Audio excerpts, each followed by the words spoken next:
Backstories for your pen and paper campaign are probably the greatest bane or the greatest joy of every DM. Depending on the player, they can range from a few lines over a paragraph or even a page long to several pages of backstory, giving your game master either too much or too little information.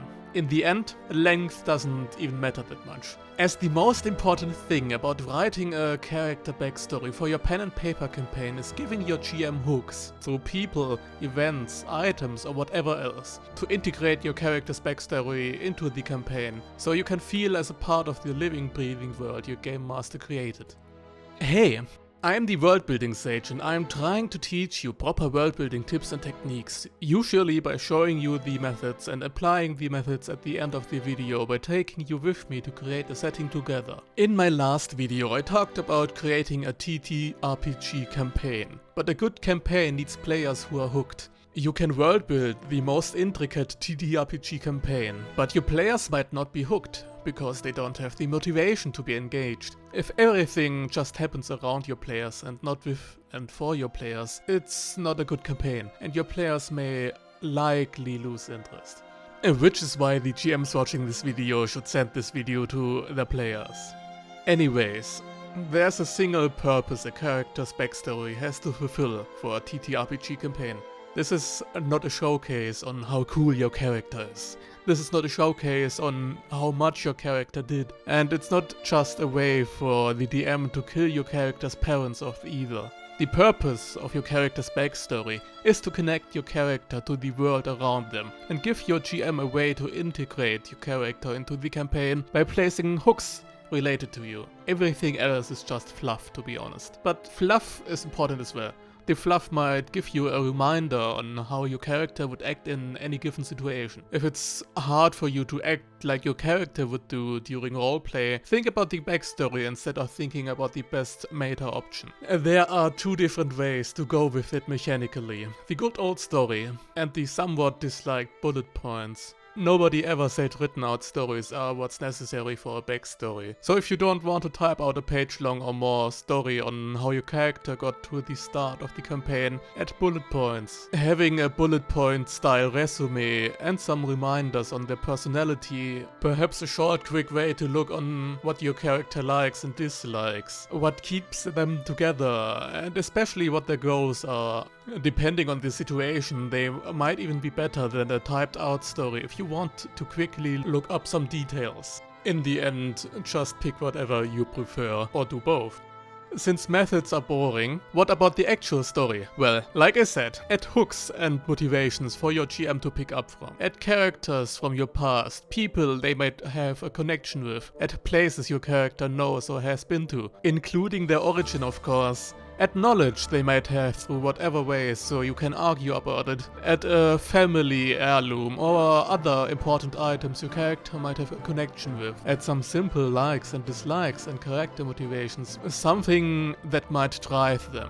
And tie these things together with a character, item, faction or whatever else. Not everything needs to be added of course, since your DM can't pull a hook of everything. There are a few other characters he still has to include in the campaign. Apropos other characters, talk with the other players beforehand, what they are playing. At least talk about the vibes. I don't tend to like player character secrecy before the campaign. Communication is key, not only to avoid on the nose similarities, but more importantly to create a party that is actually at least somewhat sympathetic to one another. It really robs the fun if half the characters don't vibe with one another for whatever reason. Conflict happens, but if the only reason why your characters are still part of the same party is that they are both TTRPG characters in the same game, you did something wrong.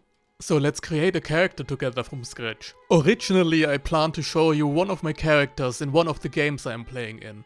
But we always create stuff together. I can't break this tradition. So first, let's look at the campaign we are going for. Instead of using the world we are building together in the previous videos, I'm going to take Curse of Strahd as a campaign to base my character around.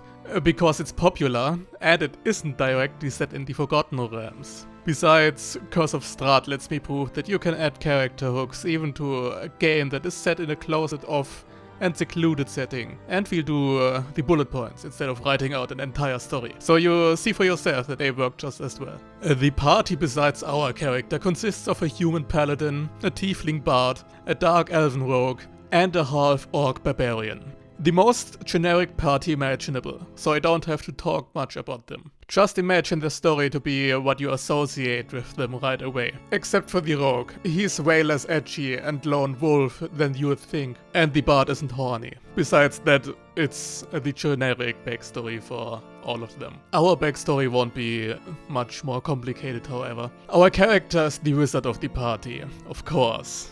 He's a gnome, Tentor Masp. I'll take the Pathfinder gnome lore because I find it a bit more interesting, and Curse of Strahd takes place in Strahd's magical realm anyway. And I like a certain quirk the Pathfinder gnome lore brings in relation to the tristesse of Barovia. I'll get to that a bit later. Tentor grew up in a city where magic is rare for everyone but the richest. His parents were horologists or watchmakers. Time is what bound the gnome to the world. From early on, he was fascinated by time in a metaphysical sense. Like all gnomes in Pathfinder lore, he suffers of the bleaching. This isn't a topic I'll get into too much depth, but for short, it means that gnomes have to stay creative, innovative, and strive for their dreams, so they don't suffer from the bleaching's effect, which makes them succumb to dementia, madness, or death. Tentor applied for the Magic Academy, but got rejected because his parents didn't have enough money.